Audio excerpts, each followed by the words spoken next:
Game masters and world builders, gather round. Today I bring you 5 free digital map making tools. Hi everybody and welcome to WASD20. Thank you so much for joining me today. This video that you're watching today is patron fueled and I want to quickly thank my patrons for their support. You can join with them to make sure that you get more frequent videos at a higher quality by going to patreon.com/WASD20.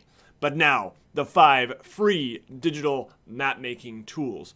We're going to take an approach where we kind of start big and then slowly hone in to smaller and smaller scale maps. We will not be getting down to the dungeon scale in this one, although at the end of the video I will give some honorable mention to a couple of dungeon mapping tools.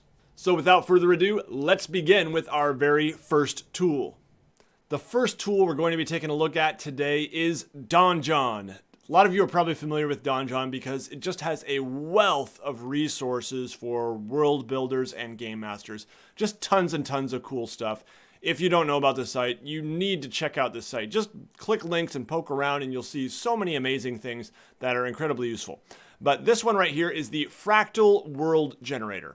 So this tool and a lot of the tools we're looking at today are actually kind of random generators, you could say. We will get to one tool that's a little more artistic in nature, but a lot of these are just going to randomly generate good-looking maps. And this, I think, is one that especially, I like the way they look. I like the coastlines on these maps.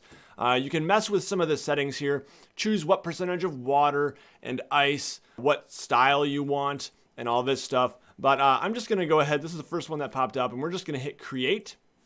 And then it is going to work hard to put this globe into a map for us.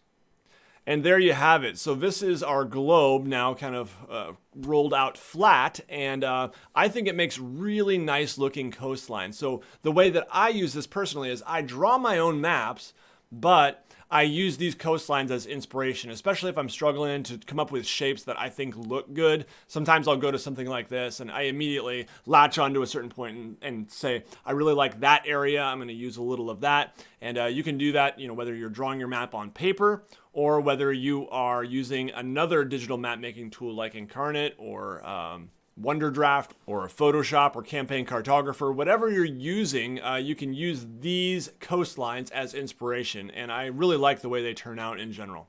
Again, if you haven't checked out some of the other things here, there's a lot of other really good stuff. There's the Fantasy World Generator, which actually will put some labels of places on your map. It will give your world a name.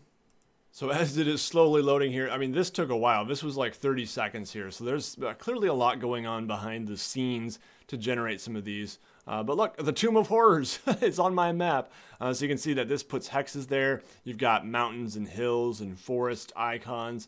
And it names a bunch of stuff, which is really cool. So that's just another nice little tool that's in there. And there's also just tons of other stuff here. We can go to the random town generator. This one actually goes pretty fast in general. Oh, there we go. So it randomly generated a little town here. I have another town mapping app we'll be taking a look at later that I like better, but it does a lot. And also, I've used this before for these sorts of things. If you're playing D&D 5e or one of these other games, it can generate a lot of cool stuff. And here's a little random dungeon generator as well. So anyway, enough on Donjon. It definitely is worth checking out. donjon.bin.sh. For tool number 2 here, I am very pleased to introduce to you Tectonics.js. Very catchy name. This is one of many tools that instead of fractally generating a world like Donjon does, this will actually use realistic plate tectonics. They try to simulate that. And how realistic? Well, I don't know. I'm no expert. And to be quite honest with you, I usually don't worry about plate tectonics at all when I am creating my own world maps or creating maps for clients. But I know some people out there really do, and it's something that I am interested in learning more about. So this, I think, will be a really useful tool. And using the coastlines that can be generated in this tool will give you more realistic plate tectonics in terms of the way the different plates are moving and the continents are colliding or pulling apart. Now you might say, who cares? I don't ever have movement of continents in my world. That's happening so slowly. But in terms of the shapes and where mountains form and things like that, it actually can help them be more realistic when you simulate plate tectonics and when you know something about them. So here it is generating this globe for us, and you see it is animated. It is just slowly showing us this is how these continents would move, perhaps, in a plate tectonic situation. We can even show the arrows here. So you can look at mantle flow. Kind of hard to see, but you can see a little bit the arrows pointing, and you can pause at any point if you say, oh, that's good. This is the moment where my world exists, and you can, copy these coastlines and just like you would with Donjon, use them as inspiration for your own, this time with a more realistic feel for plate tectonics. Now you notice that these are a bit more geometric. They're not quite as smooth or frayed, maybe you could say. They just don't look as realistic in that way. So it would take some adjustment there. But the general shapes of the continents here do look pretty good, I would say. We'll hit play again and we'll keep going here. Pick another moment in time. Okay, so anyway, it's a cool tool if you really care about plate tectonics and you really want to be geographically and geologically realistic, then I would definitely recommend checking out Tectonics.js. And there are other tools out there that do this. If you know of some that you think do this better, I would love to hear those down in the comments below. Couple other settings I'll quickly mention. You can go full screen here. The setting here is supercontinent breakup, and so I don't know if there will be more settings eventually, but I think that's what it's simulating now. And you can change the view here a little bit, so we could look at elevation, precipitation. So there's all sorts of different settings here that you can use. Crust age, and you can choose if you would rather see this on a map flat out like that. You can do that instead of on the globe view, which is really nice. So that is Tectonics.js. The third tool on the list is Asgar's Fantasy Map Generator. And this is probably the first of the ones we're looking at that I think actually makes some really nice looking maps that I could imagine myself putting out on the table and saying, here, dear players of Dungeons & Dragons, is the game world. With Donjon and Tectonics.js, I just can't really imagine doing that. They don't look that good, but I think these look really good. And it does some unique things that the other ones do not. So first of all, this one does not simulate plate tectonics to the best of my knowledge, but there are just a ton of options, and it does, like the other ones, randomly generate a map for you based on the settings that you choose. So you're not going to be drawing the coastlines yourself here. You're not going to be realizing your imagination. If you have a certain coastline in mind and you want to articulate that, express that in your map, you can't do that here. It is going to randomly generate one for you. It is absolutely not a tool where you can exercise your artistic creativity. It's just going to generate one. I had someone telling me that, how could you possibly use Wonderdraft when there's a tool like this out there? And that's exactly it. Wonderdraft and Incarnate and a lot of these other tools, what I do in Photoshop, allows me to be the artist. And sometimes I just want to do that. Most times. But this is a really good tool. So look at it. Look at all these settings here. How many burgs, states, state disbalance, neutral distance. There's just tons of things to tinker with. So I don't want a political map. I just want like a height map here so I can change that. And there we go. Check out these rivers. These look great. If we go to political map, we can actually see like the boundaries between countries. If we go to cultural map, we can see the various, cultures and the names of them even. Or we can just select pure landmass here. So yeah, there's a whole lot of customization here. You can zoom in and out, which is really nice. And we can click here to actually edit our labels. So it names things for you, but it gives you the option to customize them if you would rather. I will be completely honest, there's a lot of features that I have not explored here, but from what I have seen, it looks really cool. So I definitely recommend you go check it out. Let's just try randomly generating one more here. We'll go new map. And there you can see another one, very different looking from the first. We can change to sepia, dingy, tint, and grayscale. The especially unique thing, I think, is probably the cultures. I think that that's something you're not really getting on any of the other options I've seen. So Asgar's Fantasy Map Generator, go check it out. It is completely free. It is all web-based, and I have definitely had a lot of fun playing around with this, and I think you will too. All right, the next one we'll be taking a look at is Inkarnate. I have mentioned it before. I've talked about this one quite a bit, and I've done 2 different videos on it, so I don't know if there's that much more I need to say. Now, this is a tool that has a free version that can do a whole lot, and I definitely recommend you check it out. But there is also a pro version, and it is subscription-based. I believe it's $5 a month. But this map right here was made in the free version, and there is just a whole lot you can do. So I'll show you a little bit of the basics here. So we can go in and we can add, if we use the sculpt tool, we can add some land here. Now it is a little bit of work to go in and then kind of make it shaped something realistic. There's no random generator here that's going to give you a realistic looking coastline, which is one thing I don't really like too much about Inkarnate. And one reason that I'm a really big fan of Wonder Draft, which is a paid application, but it's one and done. It's like 20 or 30 bucks.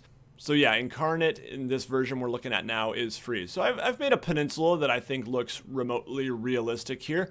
And then you can go in and you can add all kinds of things. So you've got trees, you've got all sorts of structures. The pro version has many more, but you still get quite a bit here in the free version. So I won't take too much more of a look at this, but this is the first one that really allows you to draw your own map using their tool set. Placing mountains where you want to, trees and settlements, adding labels and naming things. So yeah, definitely recommend you go check out Inkarnate at inkarnatewithak.com.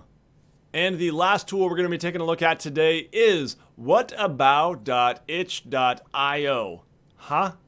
This is kind of a weird one, a little bit obscure, but I had a coworker show this to me. Thank you, Ryan. I really appreciate it. And I really do like it. So if we go to this medieval fantasy city generator here, we can generate a fantasy city or town. And then there's Toy Town here, which actually lets you get 3D and kind of walk through the town in a 3D fashion. So that's a really interesting one too. There's some other stuff here, procedurally generated mansions. There's some little games. This looks like a website where a guy just kind of, hey, I developed some stuff and here's a website where I put it all, which is cool. I appreciate it. So let's take a look at Medieval Fantasy City Generator first. So here we have the first one it generated. Now this took on my computer like a minute or 2 minutes to generate. So I'm not sure if it's my internet being slow. I don't think it is. My internet's pretty fast. So it was taking a while, but it eventually did come up with a town here. And the nice thing about this is, unlike some of the random generators that you have out there, this one you can adjust. You can actually, adjust the walls and add some buildings and things like that. So that's really nice. They've got a lot of info and tutorials down here for how you can do some of this. But yeah, I really like the way they look in general. Let's go ahead and make a large one. There we go. Say we want more roads. Oh, there we go. It gave us a whole new one. You can change the style here as well. We want thinner lines. We want hatching. If we want a block view, we can take off the towers. And we can warp it a little bit. So let's go in and actually expand our town a little bit. And it just fills in buildings in these areas, which is really nice. All right, let's say we want to bring this in over here closer to the river. You can just drag these points. It shows you the points. And it's pretty easy to adjust your town. So that, again, is something that's pretty rare for these procedurally generated things, to actually give you some options to tweak it yourself after they've given you this procedurally generated town. So we'll just go ahead and generate a couple more here. Here's a nice small one. Now, some of the building shapes are a little bit weird. Like, I don't think you'd get buildings shaped this way, so I would probably adjust that. But again, I would probably use this more as inspiration. And yeah, there's a whole lot you can do here. Check out the docks right here out in the water. Oh wow, this one is massive right here. And when you click on Overworld, I didn't notice this before, but it takes you to Asgar's Fantasy Map Generator. So, wow, that's really cool, actually. So that is the Medieval Fantasy City Generator, and then we can go over here to the Toy Town. And, yeah, this is the one that allows you to actually get in here and move around. So let's see if we can figure this out here. There we go. We can actually rotate the camera and get a view here. And let's see what the other controls are. Okay, so now we can use the WASD keys to actually walk around in this town. You can walk right through buildings. But yeah, this is a pretty cool one. You know, just for maybe picking a spot and getting a feel for what would my players be seeing in this area of the town if they were actually down here. And you can actually go full screen with it too. So yeah, really cool. And here we can get the flyover, which is really nice. You got this sort of view right here too. Got a top-down view like you have with the other one. Several different views and some options for weather and night and all of these things as well. So we started pretty zoomed out at the globe view, and now we've slowly kind of zoomed in here. But as I mentioned in the beginning, that we could go further zoomed in here if we were to talk about dungeon and encounter maps. First off, before we do that, I just want to say that all 5 of these tools that I've shared with you today are free, or at least have free versions. And I want to make clear that I certainly don't fault anyone who's charging for these programs. I think that people put a lot of time and effort into applications and programs like this, and they are worthy of our support. So sometimes it's nice if you can, you know, throw them a couple bucks. And I certainly don't fault any of the people who are charging for their applications as well. I think that, you know, these people put a lot of time into them and they got to make a living. So paid tools like Wonderdraft or Incarnate Pro, I think they are worth checking out. Campaign Cartographer, some of these things. And sometimes it's definitely worth it to spend a bit of money. Still, hopefully you've enjoyed these 5 free map making applications here. Now, let's talk about the dungeon maps. We didn't get that, and I think that that really warrants a whole nother video at some point in the future comparing different dungeon mapping software. But for now, I'll just quick shoot out 3 that I think are worth taking a look at. The first one is pyromancers.com, Dungeon Painter Online. I'll put links to all these in the video description. And this one, it's pretty simple. You can't do a whole lot, but you can make some pretty nice looking dungeon maps, town maps. You can make building maps and structures and things like that. There's a whole lot that you get in this free version. And then, of course, if you want to, you can go over to Steam and you can pick up the full Dungeon Painter Studio, which gets really great reviews. People really seem to like it. It is $15. We could also go and take a look at MapForge. MapForge is one that was a Kickstarter and then Indiegogo, and people are wondering, when is it coming? But they have a beta that's actually pretty good, and you can download it for free right now. So I definitely recommend you go check out MapForge. I did a video on that over a year ago now. And I also did a video on Illwinter's floor plan generator, and they actually sponsored a video a while back, and it allows you to make some really nice looking dungeon maps. I think they don't look quite as good as something like MapForge in general, but this one's only $7 right now on Steam, so it's very inexpensive and might be worth checking out. All right, that's all for this one, everybody. If you have any suggestions for mapping applications, whether it's a web-based app or whether it's a standalone program, whether it's free or whether it is expensive, I would love to hear what you use down in the comments below. I'm always wanting to learn about more tools. I just love this stuff, and I love that we have such a wealth of options now out there in the role-playing game world. So make sure you like, subscribe, all that good stuff, and everybody take care. You'll see me again very soon.